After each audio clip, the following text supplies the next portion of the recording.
안녕하세요. 오만사입니다. 저는 40대 중반의 여자입니다. 오래전에 전 남편과 헤어져서 지금은 재혼해서 잘 살고 있습니다. 뜻밖의 밖에서 전 남편의 누나를 만나서 그때 그 일들이 생각이 났습니다. 지금부터 그 얘기를 털어놓으려고 하는데요. 그냥 이러고 사는 사람도 있구나 하고 있는 그대로 들어주셨으면 합니다. 속칭으로 전 남편을 그냥 남편으로 지칭할게요. 전 남편과 저는 대학교 1학년 때 만나서 2학년 때부터 정식으로 사귀기 시작했습니다. 3학년 때부터는 우리 과의 애들도 다 알 만큼 캠퍼스 커플로 자리매김을 했어요. 양가 부모님 몰래 방학 때 남편과 함께 해외 배낭여행도 다녔고 국내 곳곳에 여행을 다니곤 했습니다. 그 여행 경비를 모으기 위해서 둘 다 열심히 알바도 했어요. 물론 학과 공부도 늘 장학금을 놓치지 않을 만큼 열심히 했습니다. 당시의 남친이었던 남편과 제가 서로 성적표를 공유하기로 했으니까요. 서로 누가 더 성적을 잘 받았는지 내기를 하곤 해서 여간 열심히 공부를 한 게 아니었어요. 남편과 저는 서로에게 긍정적인 에너지를 주는 사람이라서 주변 친구들도 많이 부러워했습니다. 저와 사귀고 노는 바람에 군대 입대도 다른 사람들보다 늦었어요. 제가 먼저 대학 졸업 후 무난히 취업을 했어요. 뒤늦게 대학을 졸업한 남편의 취업을 위해서 제가 물심양면으로 내조 비슷하게 했었죠. 그런 사이에 몇 번의 임신을 한 적이 있었어요.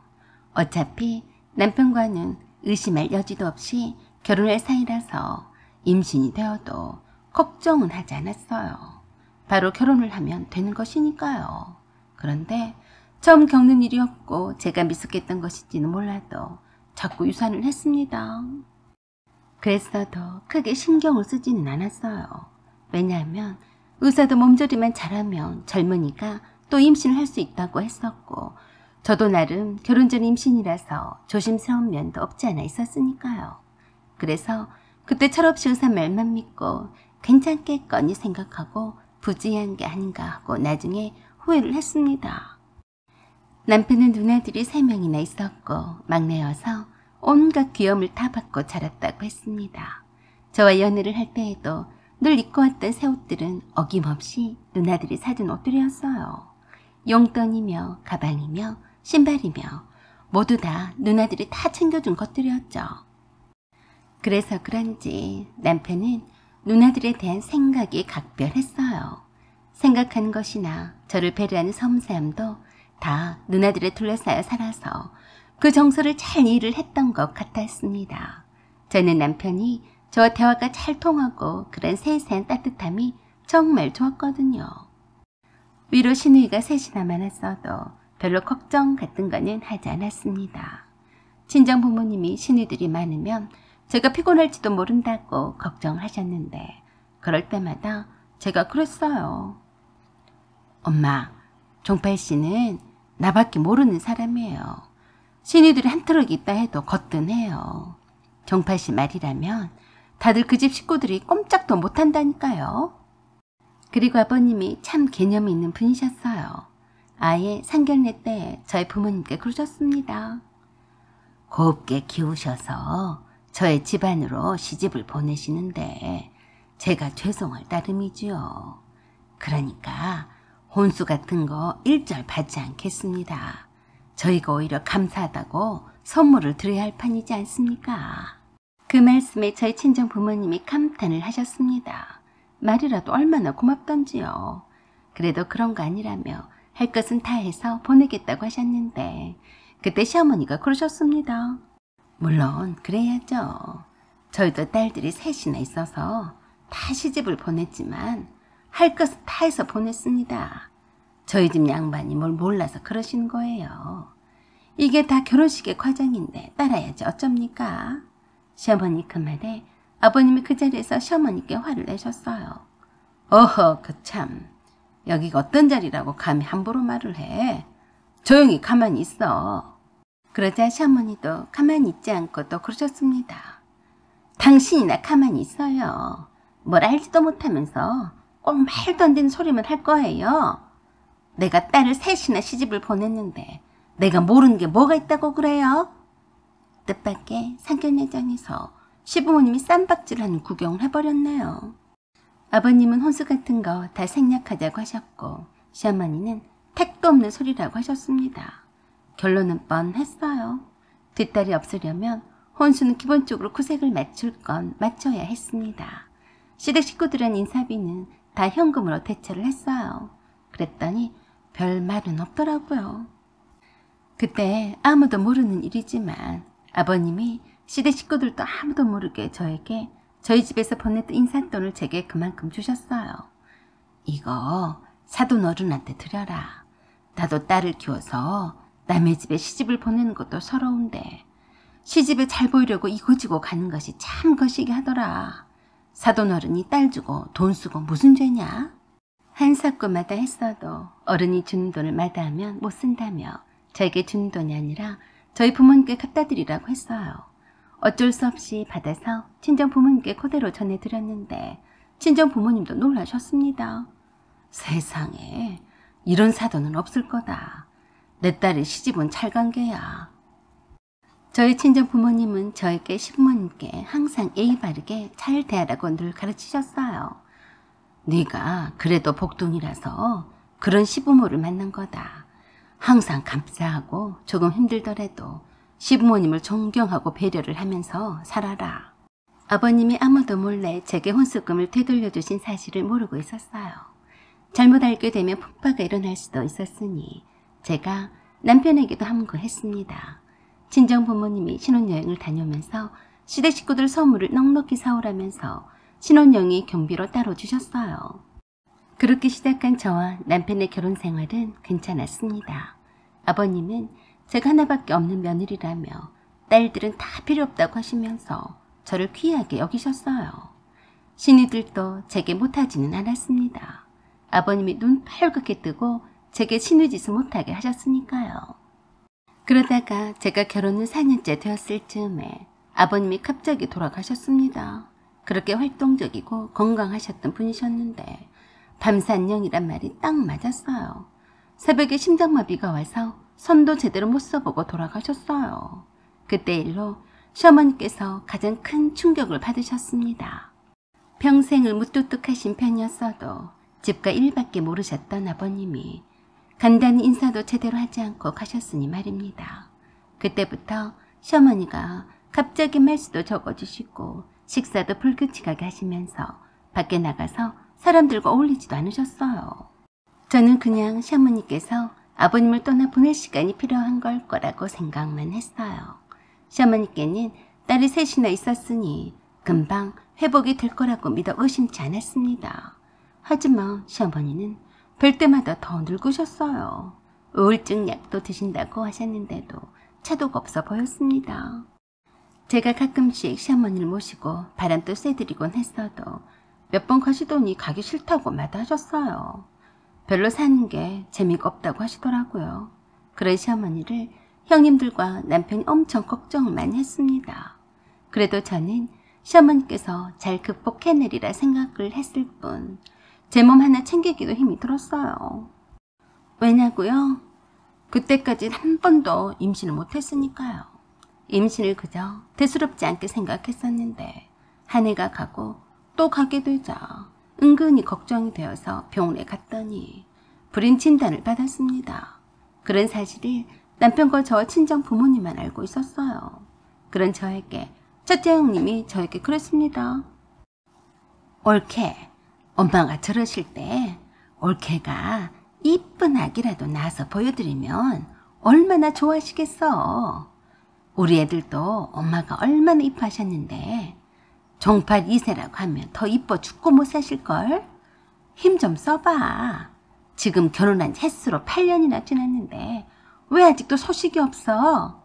설마 불임은 아니겠지? 네? 아, 네, 생기겠죠. 라고 하며 불임이란 사실을 밝히지는 않았어요. 저도 그때는 불임이란 진단을 그대로 받아들일 수 없었기 때문이었죠. 그렇지만 첫째 형님이 한번 말을 꺼내기 시작하자 둘째 형님과 셋째 형님이 돌아가면서 저를 다그쳤습니다. 둘째 형님이 제게 그랬어요. 올케, 큰언니가 올케한테 아기를 빨리 낳으라고 했다며? 나도 같은 생각이야. 엄마가 저렇게 혼자서 외로우시니까 손주라도 안겨드리면 얼마나 좋아하시겠어. 손주 보는 재미에 푹 빠져서 사실 거야. 엄마를 위해서라도 빨리 임신 좀 하면 안 되는 거야? 나이도 많은데 어떡하려고 그래? 그러더니 어김없이 셋째 형님이 또 저에게 찾아와서 그랬어요. 옳게, 설마 임신을 못하는 건 아니지? 어제도 언니들이랑 통하면서 걱정했어. 혹시 불임이 아닌가 하고 말이야. 요새는 남자들 불임도 있다던데 혹시 우리 종파리한테 문제가 있는 거 아니야? 왜 아직 소식이 없어? 시어머니의 우울증이 나아지지 않게 되자 걱정이 많았던 형님들이 해법은 손자를 안겨드리는 것뿐이라며 저에게 모두들 떼거지로 달려들었습니다. 솔직히 당시 저는 임신이 잘 되지 않자 조금씩 불안해하던 때였어요. 형님들의 그 다그침과 관심이 저를 더욱더 불안하게 했고 그대로 스트레스였어요. 이런 고민을 알았던 제 친구들이 그러더라고요. 나는 잘 못 느낄 수도 있지만 네가 꼼꼼한 성격 탓에 회사에서 일하는 업무 스트레스로 인한 것일 수도 있으니까 회사를 그만두고 마음 편히 지내보는 게 어때? 의외로 그렇게 해서 임신한 경우가 많다잖아. 친구의 말이 일리가 있다고 생각을 했고 의사도 좋은 생각일 수 있다고 했어요. 그래서 과감히 퇴사를 한 후에 주부로서의 소소한 일상으로 휴식을 취하려고 했습니다. 그리고 기회는 때다 싶어서 친정엄마와 단둘이서 유럽 여행을 다녀왔어요. 제가 결혼한 이후로 단 한 번도 엄마와 함께 여행을 다녀본 적이 없었어요. 아빠가 무릎이 별로 좋지 않아서 그렇게 좋아하시던 등산도 끊은 지 오래되어서 엄마도 웬만한 곳에 콧바람 쏘이기도 쉽지 않았던 터라 모녀간의 여행은 참 행복했다고 하셨습니다. 저도 만사제치고 저와 엄마만을 위한 유럽 여행이 참 힐링이 되더라고요. 언제 또 이런 여행을 해보겠어요. 처음이자 마지막일지도 모르는 엄마와의 단둘이 하는 유럽 여행을 뒤로하고 귀국을 하자마자 곧바로 형님들이 떼거지로 또 몰려왔습니다. 형님들에게는 일부러 유럽 여행을 떠버리지 않고 떠났었어요. 그걸 두고 매우 불쾌하면서 들이닥쳤습니다. 형님, 어쩐 일이세요? 어쩐 일? 어제 유럽 여행을 마치고 왔다면서? 네, 퇴사 기념으로 다녀왔어요. 그랬더니 표정들이 매우 좋지 않았습니다. 그러더니 첫째 형님이 한마디 하시더라고요. 참, 올케는 대단해. 엄마도 저러고 계시는데 이 판국에 해외여행이나 하고 말이야. 첫 마디부터가 기분이 나빴어요. 어머니가 어때서 그러시는데요? 기분 좋게 해외여행 잘 다녀왔으면 된 거지. 무슨 일이 생겼어요? 왜 그러세요? 그랬더니 이번에는 둘째 형님이 그러더라고요. 정신 좀 차려. 아무리 속이 없기로서니 우리 엄마는 저렇게 방구석에 처박혀서 바깥 세상 구경도 못하고 사는데 올케가 그래야 쓰겠나? 라고 했는데 참 이해가 되지 않았어요. 왜들 그러세요? 그러자 이번에는 막내 형님이 그러더라고요. 올케도 이젠 나이값 좀 해. 왜 그렇게 철이 없는 거야? 참 웃긴 짬뽕이더라고요. 돌아가면서 저를 두고 한마디를 하는 형님들이 웃겼어요. 그래서 제가 웃겨서 피식 웃었는데 그걸 두고 난리가 났습니다. 첫째 형님이 그런 저를 보더니 곧바로 그랬어요. 우리 아버지랑 엄마가 올케한테 한없이 잘해주니까 이제 눈에 뵈는 게 없어. 우린 엄마 때문에 걱정을 하느라 정신이 없는데 올케는 뭐가 좋아서 유럽 여행까지 다녀오고 휘낭낙 거리는 거야. 그래서 황당해서 저도 한마디 했어요. 어머니가 병원에 입원해 계신 것도 아니고 거동도 못 하시는 것도 아닌데 왜 그러세요? 그걸 말이라고 하는 거야? 퇴사를 했으면 올케가 우리들을 대신해서 엄마를 보살펴드릴 생각도 않고 친정엄마랑 놀러나 다니는 게 사람이라고 할 수 있어?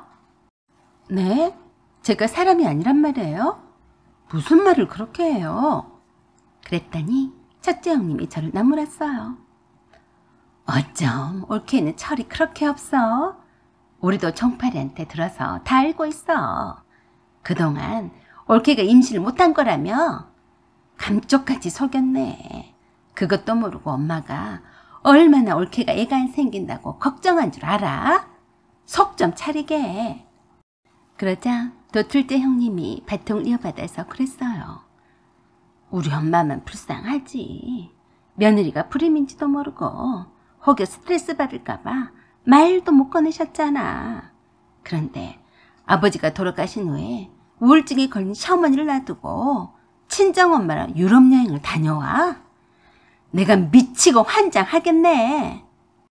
그래서 제가 그랬어요. 형님들 참 안타깝네요. 어머니한테 딸이 3명인데 형님들이 모시고 가세요. 제가 친정엄마를 모시고 간 게 그렇게도 셈이 나세요? 셈이 나면 형님들이 어머니를 모시고 유럽 여행을 가시라고요. 왜 죄 없는 저를 잡으세요? 그러자 셋째 형님이 기가 막히다며 저에게 그랬어요. 입은 터졌다고 말하는 것 좀 보소. 누가 그렇게 할 줄 몰라서 그러니? 네 친정엄마는 네 아버지도 살아계시고 말짱하시잖아. 외롭고 아픈 우리 엄마를 모시고 가면 안 되냐? 우리가 너처럼 자식도 없고 일도 없으면 왜 모시고 안 다녔겠어? 핑계대지 마세요. 마음이 없으니까 그런 거겠죠. 괜시리 저를 몰아세우지 마시고 각자 자기 어머니를 잘 챙겨드리면 되는 거예요. 저에게 자식도 없고 일도 없다고 하셨는데요. 저도 형님들처럼 자식이 있고 일이 있어서 신간이 편한 사람이 부러워요. 그러니까 이런 일로 저에게 스트레스를 주지 않았으면 좋겠어요. 그러자 자기네들끼리 큰 소리로 저를 향해 삿대질까지 해가며 난리였어요. 한참을 그러길래 제가 안방으로 들어가서 남편에게 전화를 했습니다. 야, 네가 네 누나들을 불러서 나를 혼 좀 내주라고 시켰냐? 빨리 와서 네 누나들을 데리고 나가라. 자기야, 누나들이 왔다고? 진정해. 내가 설마 불렀겠어. 아가리 그만 닥치고 빨리 기어들어와. 퇴근 시간 한참이나 지났는데 뭐하고 자빠져 있냐? 내가 무슨 죄를 쳤다고 네 누나들한테 이런 대접을 받아야 하니? 내가 경고하는데 앞으로 네 누나들이 내 앞에 나타나지 않게 해라. 내가 임신하려고 퇴사까지 했는데 이건 안 하니면 못하게 생겼잖아. 응, 알았어. 라고 끊은 후에 첫째 형님에게 곧바로 전화를 한 모양이었어요. 첫째 형님이 안방에 있는 저에게 와서 그러더라고요. 크세, 내 동생한테 전화했어? 내 동생 무슨 잘못이야? 이런 일로 내 동생과 우리 사이가 벌어지면 그건 다 올케 탓이네. 형님, 빨리 돌아가세요. 그리고 다시는 보고 싶지 않으니까 찾아오지도 않으셨으면 해요. 미쳤나? 내가 그동안 신의 짓을 하지 않으려고 애를 썼는데 이제 콧물도 없네. 옳게 하는 짓을 보니까 그냥 놔두면 안 되겠어. 그래서 하는 말인데 앞으로는 올케가 우리 엄마를 책임을 지고 보살펴드려. 알았어? 기가 막힌 말을 했습니다. 그렇게 제 성질을 건드려 놓고 한다는 소리가 시어머니를 보살펴드리라니. 누가 들으면 제가 못된 며느리라서 시어머니를 모른 체하고 산 줄 알겠더라고요. 제가 미쳤어요. 형님들도 3분이나 떡하니 있는데 제가 왜요? 무슨 시집살이를 사서 고생하라고 그래요? 저는 제 친정엄마나 잘 보살필 겁니다. 정말 이럴 거야? 그러고 올케가 우리 집 며느리야? 며느리가 아니면 어때요? 이 집 며느리가 신우들한테 휘둘려서 살아야 한다면 안 하고 말죠 뭐. 별꼴이네. 빨리 안 가고 뭐 하세요? 그랬더니 문 밖에서 엿듣고 있던 둘째와 셋째 형님이 문을 팍 차고 들어와서 난리였습니다. 네가 그러니까 애도 못 낳는 거야. 신보가 그렇게 처먹었으니 조상님이 복을 주시겠냐? 그래, 네 친정엄마만 소중하고 우리 엄마는 아무것도 아니란 말이야? 돌아가신 우리 아빠가 얼마나 너를 이뻐하셨니? 그런 고마움도 모르고 우리 엄마가 치매가 걸리니까 네가 손절하는 거 아니냐? 셋째 형님의 그 말에 깜짝 놀랐습니다. 치매요? 어머니가 치매예요? 그러자 잘못 말했다는 듯이 셋째 형님이 자기 입을 털어막았어요. 그런 셋째 형님에게 첫째와 둘째 형님이 눈짓으로 왜 말했냐고 하면서 탓하더라고요. 그런 형님들에게 제가 그랬습니다. 왜 저한테만 어머니가 치매란 사실을 숨겼어요? 그랬더니 첫째 형님이 그러더라고요. 누가 치매래? 우리 엄마는 치매가 아니야. 잘못 말한 거야. 오늘은 이만 가지만 종팔이랑 의논해서 우리 엄마를 어떻게 잘 모실지 의논해봐. 알았어? 라고 하며 둘째와 셋째 형님을 데리고 나갔습니다. 어이가 없었어요. 딱 보니까 딱 알겠더라고요. 김병희 효자가 없다더니 아무리 딸들이어도 자기 엄마가 치매라는데 골치가 아팠던 거예요. 그러니까 저에게 떠맡기라는 속셈이었을 테죠. 제가 미쳤나요? 자식들도 꺼려하는 치매 간병을 며느리가 잘 하겠어요. 참 꿈도 야무지다고 생각했습니다. 그렇게 안 봤었는데 미친 것들이었어요. 남편이 집에 돌아오자마자 캐물었어요. 너 왜 어머니가 치매란 사실을 내게 숨겼어? 바른 대로 말해. 좋은 일도 아닌데 뭐하러 말해. 동네 소문낼 일 있냐? 아직 경도 치매라서 잘 구별도 안 됐는데 괜히 너한테까지 말해서 긁어부스럼을 만들 일은 아니잖아. 긁어부스럼? 웃기고 있네. 내가 모를 줄 알아? 너도 네 누나들하고 똑같지? 나를 어떻게든지 구슬려서 어머니를 내게 떠맡기려고 그런 거잖아. 그러자 팔짝 뛰면서 아니라고 그랬어요. 그러니까 더 의심스러웠어요. 내가 임신이 안 되어서 힘든 거는 알고 있지? 응, 알지. 그런데도 네 누나들 속셈에 넘어갔어? 속셈은 무슨 속셈? 그런 거 아니야. 네가 오해한 거야. 그럼 왜 저렇게 나한테 떼거지로 몰려와서 쥐어잡냐? 내가 엄마랑 유럽여행을 간 게 문제냐? 아니면 어머니를 모시고 가지 않은 게 문제냐? 너는 치매 시어머니를 모시고 유럽여행을 간 게 맞다고 생각하냐? 아니지. 어떻게 그러냐. 그냥 누나가 엄마를 보면 답답해서 너한테 괜히 하나만한 성질을 부린 거야. 미안해. 웃기지 마. 셋째 형님이 네가 어머니가 치매란 사실을 내게 숨기지 않고 말한 줄 알고 내뱉은 걸 보면 나도 모르게 너랑 형님들이랑 뭔가 짝짝꿍을 한 게 맞아. 내가 이렇게 뒤통수를 치는 남편을 믿고 살 수 있겠냐? 그때서야 남편은 그게 아니라고 하면서도 속마음을 말했어요. 누나들 말은 틀린 말은 하나도 없더라. 내가 아들인데 내가 모셔야지. 누가 모시냐? 엄마가 치매가 계속해서 진행이 되면 혼자 두시면 위험하대. 그래서 옆에 누군가는 보살펴드려야 하는데 우리는 애도 없고 자기는 또 일도 없으니까. 그래서 내가 임신을 하기 위해서 심신안정을 위한 차원에서 회사를 그만두겠다고 하니까 좋다고 했구나. 날 어머니 치매 간병을 돌보게 하려고 말이야. 그랬어? 아, 아니야. 우리도 하루라도 빨리 아기를 가져야지. 자기 소원이잖아. 자기가 얼마나 부림으로 힘들었는지 아는데 어떻게 그래. 그래서 제가 남편에게 확실하게 말했습니다. 부림의 최고의 적은 스트레스야. 너도 알지? 내가 왜 퇴사까지 결행을 했는지. 그럼 알고 말고. 그런데 형님들이 맨날 저렇게 떼거지로 몰려와서 어머니를 모시라고 할 텐데 그 스트레스를 내가 어떻게 감당하니? 내가 누나들하고 말 잘해볼게. 그래서 제가 차분하게 말했어요. 그러지 말고 네가 어머니 곁에서 모시고 살아.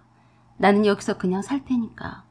네가 낮에는 요양보호사를 어머니 곁에 두고 저녁에는 네가 간병을 해. 알았지? 뭐? 내가 어떻게 해? 내가 일하면서 엄마를 어떻게 모신다고 그래? 네 엄마니까. 아니면 형님들하고 돌아가면서 모시면 되는 거 아니야? 네 엄마니까. 완전히 황당해 하더라고요. 세상에 믿을 놈 하나도 없다는 말이 맞긴 맞았어요. 남편이 저에게 형님들과 짜고 시어머니를 떠넘기려고 할 줄 어찌 알았겠냐고요. 이러니 착하면 개고생하고 망한다는 말이 맞는 말이었습니다. 어떤 며느리가 친자식도 꺼려하는 치매 간병을 좋아하라 하겠어요. 갑자기 이런 남편의 아기를 낳겠다며 아둥바둥했던 제 자신이 우습게 보였습니다. 생각을 바꾸기로 했어요. 이렇게 믿음직스럽지 못한 남편을 어찌 믿고 이 나이에 자식을 낳고 키우겠냐고요. 저는 더 이상 두말하지 않기로 하고 두바이에서 승무원으로 일하고 있는 사촌 여동생을 만나러 곧바로 떠났어요. 그냥 어디든지 남편 곁을 떠나고 싶더라고요. 원래는 한 달 정도로 머리내 식힐까 하고 있다가 올 생각이었는데 생각보다 길어졌어요. 운이 좋게도 두바이의 럭셔리 호텔에서 한국인 매니저로 일하게 되었습니다. 비즈니스 차원에서 오는 한국인을 상대로 하는 업무를 담당했는데 상당히 만족스러웠어요. 그래서 한국으로 돌아갈 생각은 전혀 하지 않았습니다. 그동안 직원 찬스로 친정 식구들을 두바이로 초청도 해서 관광도 시켜주고 제가 사는 모습도 보여줬어요. 남편도 제가 두바이로 떠난 뒤로 시어머니를 형님들과 돌아가며 몇 달간씩 모시고 산다고 들었습니다. 제가 이혼서류 사인을 해줄 테니 보내라고 했는데도 이혼을 하지 않겠다며 버텼어요. 제가 왜 두바이에서 그렇게 오랜 시간을 버티고 귀국하지 않았겠어요. 그냥 남편에게 실망했고 형님들하고 또 보고 살 것을 생각하니까 한마디로 만사가 싫었기 때문이었어요. 남편이 나를 만나기 위해서 두바이까지 찾아왔지만 제 대답은 한결같았습니다. 남편과 이혼을 한 것이었어요. 제가 너무나 두바이에서 잘 지내고 있는 모습을 본 남편이 충격을 받았는지 제가 원하는 대로 이혼의 합의를 해줬어요. 그런 후 수년이 지난 후에 저는 다시 귀국을 했습니다. 왜냐고요? 출산을 한국에서 하고 싶었거든요. 남편은 한국계 미국인이었어요. 두바이에서 만난 남편과 만나서 미국에 건너가서 결혼을 했습니다. 재혼한 남편이 저를 배려해서 일부러 한국 지사에 근무지를 신청을 했어요. 다시 한국 땅을 밟게 되자 이보다 더 좋은 곳이 이 세상에는 없다는 생각이 들었어요.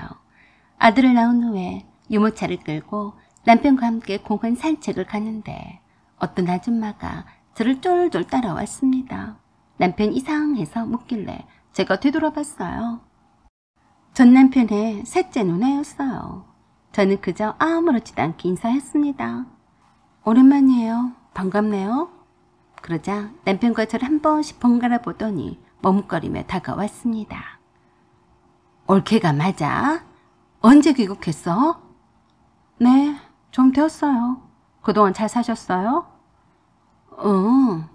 이 애기는 누구야? 누구긴요, 제 아들이에요. 그러자 놀란 표정으로 그러더라고요. 뭐? 아들? 그래요. 이 사람은 제 남편이고요. 따로 소개 안 해도 되겠죠? 크세 재혼했어. 그럼 아직까지 혼자 살 줄 알았어요? 그럼 이만 갈게요. 라고 하며 더 하고 싶은 말이 있는 것 같아도 모른 척하며 돌아섰습니다. 전 남편에 대해서는 엄마를 통해서 알고 있었어요. 한 번 시술이 고조망태가 다 되어서 실성한 사람처럼 엄마한테 찾아온다고 그랬거든요. 장모님은 한 번 장모님이니까 영원히 내 장모님입니다. 그러면 쓰나? 여기에는 다시는 오지 말라고 했나 안 했나? 왜 정신을 못 차리는 거야? 엄마가 한 번씩 그렇게 달래서 보내곤 했는데 그럴 때마다 처지를 비관하더랍니다. 장모님, 저는 어떡합니까? 제가 현수랑 이혼한 뒤로 되는 게 하나도 없습니다. 일도 엉망진창이 돼버렸고요. 엄마는 치매 때문에 날마다 누나들이 죽는 소리를 하고요. 저도 어디 꼼짝도 못하고 살아요. 우리 현수는 재혼했네. 내가 몇 번을 말해줘야 하나? 자네도 좋은 사람을 만나게나. 치매 시어머니에다 시누이가 셋이나 있는 저를 누가 좋아하겠습니까? 저는 결혼 같은 거 포기한 지 오래예요. 현수도 행복하게 잘 살라고 하세요. 그래서 친정엄마가 단호하게 그러셨대요. 현수가 행복하게 잘 살기를 바란다면 다시는 여기 오지 말게. 알았나? 현수도 엄마가 되었어. 다음에 또 찾아오면 경찰을 부를 테니 내 말 잘 새겨듣게. 그 후로는 전 남편이 더 이상 찾아오지 않았다고 했습니다. 이상 제가 전 남편과 이혼한 사연이었습니다. 구독과 좋아요 부탁드려요. 감사합니다.